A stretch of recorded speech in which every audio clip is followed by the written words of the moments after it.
Everyone high भन्दै साना high high after so long यसो युट्युबको लागि भ्लग गर्दैछु सो सबैजनाले चाहिँ मेरो युट्युब च्यानलमा चाहिँ स्वागत छ आज चाहिँ स्पेसली मेरो सानाको लागि चाहिँ डेडिकेट गरेर चाहिँ युट्युब भ्लगिङ गर्दैछु किनकि उसको चाहिँ यो मन्थ चाहिँ उसको बर्थडे थियो हैन अनि हुन चाहिँ अस्ति 12 डिसेम्बर उसको बर्थडे भयो हामीले चाहिँ घरमै सानो तरिकाले सेलिब्रेसन गर्यौं र आज चाहिँ हाम्रो सानाको बर्थडे पार्टी छ रेस्टुरेन्टमा हैन अनि त्यही भएर चाहिँ आज पार्टीको भ्लग चाहिँ यसरी युट्युबमै हाल्छु फर मेमोरिजको लागि भनेर सोचेर अनि यसरी भ्लगिङ गर्ने डिसाइड गरेको अनि स्टार्टिङबाटै चाहिँ उहाँलाई नै चाहिँ मैले यसरी राखेको छु सुत्ने बेला भइरहेछ क्या त्यही भएर झगडा गरेको त्यही भएर मैले उसलाई यसरी प्यासिफायर दिएँ हैन उहाँलाई सुताएर चाहिँ अब म पार्टीको लागि रेडी हुन गइरहेको छु बच्चा सुताको बेला मौका छोप्न पर्यो नि त त्यही भएर अनि रेडी भइसकेर चाहिँ आफ्टर भिडियो बनाउँछु र सकेसम्म चाहिँ भिडियो क्लिप्सहरू लिने कोसिस गर्छु र हजुरहरूले अन्तिमसम्म हेरेर इन्जोय गरिदिनुहुन्छ होला भनेर आशा राखेको छु सो ओके अनि आज चाहिँ हाम्रो घरमा गेस्ट पनि आउनुभएको छ दाइ भाउजूहरू अनि हामी सबैजना रेडी भएर जान्छौँ so stay tune guys so अब चाहिँ रेडी भएर भाउजू र म चाहिँ स्टेसनमा वेट गरिरहेको छौँ सुलभ र दाइ चाहिँ केक लिन जानुभएको छ अनि साना पनि चाहिँ अहिले यो लुगामा बसिरहनु भएको छ जाडो भएको भएर सो अब उहाँ गएर चाहिँ भिडियो बनाउन भ्याइन्छ कि भ्याइँदैन सो हामीले चाहिँ यहीँबाट नै कन्टिन्यू गरेको सो श्रीविला के भन्न चाहनुहुन्छ बर्थडेको दिन ह्यापी बर्थडे सानु यो भिडियो चाहिँ स्पेसली उसकै लागि डेडिकेटेड हो अनि उसले पछि हेऱ्यो भने उसको लागि के भन्न चाहनुहुन्छ एकदम धेरै धेरै माया जहिले पनि यस्तै प्यारो हुनु अनि ठुलोमा पनि एकदम मुटुको टुक्रा हो मान्छे धेरै माया धेरै माया र अरू गेस्टसँग चाहिँ हामी उयो गरेर बनाउँछौँ ल स्टे ट्युन्ड है त birthday girl high birthday girl टोपी किन नलगाएको बर्थडे गर्लले हाई बर्थडे गर्ल 1 वर्षको बच्चा हाई बेबी तिमी यति सानो थियौ साना तिमी भोलि पछि ठुलो भएर हेऱ्यौ भने तिमी यत्रो सानो थियौ साना 1 वर्ष भएर आज देऊ ल तिमी नाच्दै पुताली हो पुताली कति पुताली हो पुताली कति राम्री मेरो खरायो मेरो खरायो के मिठो त्यस्तो कहाँ गएको तिमी तिमी बर्थडे मनाउन गएको तिमी बर्थडे मनाउन गएको केक त्यसरी खानु ल केक त्यसरी खानु आज नाटक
A few moments later.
यो भ्लग र म्यासेज नै तिम्रो लागि छोडु है तिमी भोलि पर्सि ठुलो भएर यो भिडियो हेर्नु है तिम्रो फर्स्ट बर्थडे चाहिँ हामीले यसरी सेलिब्रेट गरेको थियौँ भनेर तिमीलाई मेमोरी हुन्छ भनेर मामुले चाहिँ सकि नसकि थोरै थोरै क्लिप्स भए पनि चाहिँ तयार गरेर तिम्रो लागि यो भ्लग रेडी गरेको हो सो तिमीले एकदम धेरै इन्जोय गर्नेछौ पछि ठुली भएर सो तिमीलाई चाहिँ म्यासेज छ पापा पनि सँगै भएर भिडियो बनाउन मन थियो तर पापाको टाइम म्यानेज गरेर भिडियो बनाउनलाई एकदमै लेट भयो सो तिमी एकदम धेरै चकचकी थियौ यतिखेर मामु पापाले तिमीलाई सम्हाल्न एकदमै धेरै गाह्रो भएको थियो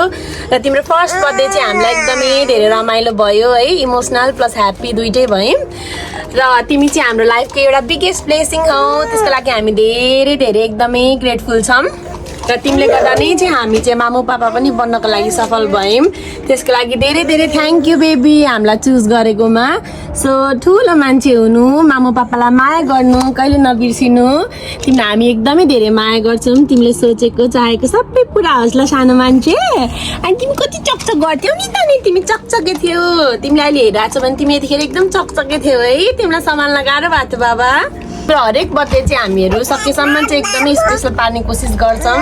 ठुलो भएर चाहिँ मामुलाई नबिर्सिनु पापालाई नबिर्सिनु होला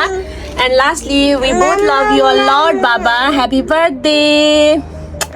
to all my viewer thank you so much for watching this vlog अनि हजुरहरूको यो साथ सपोर्टको लागि एकदमै धेरै ग्रेटफुल छु छोरीको अगाडि भिडियो सुट गर्न एकदमै गाह्रो छ त्यही पनि इट्स ओके त्यो युट्युब भ्लगिङको लागि चाहिँ खासै म एक्टिभ हुन पाएको छैन फ्युचर मोर भ्लग्सहरू पनि अपलोड गर्न सक्छु होला तर सो युट्युबलाई चाहिँ मैले चाहिँ आफ्नो स्पेसल मोमेन्ट्सहरू क्याप्चर गरेर पोस्ट गर्ने माध्यम मात्र बनाएको छु होइन सो हजुरहरूले इन्जोय गरिदिनुहुन्छ होला माया गरिदिनुहुन्छ होला र यो भ्लग चाहिँ अन्तिमसम्म हेरिदिनु भएकोमा थ्याङ्क यू सो मच आउने भ्लग्सहरूमा पनि यसरी नै माया दिनु होला किप सपोर्टिङ किप लभिङ है त हस् त bye see you until next time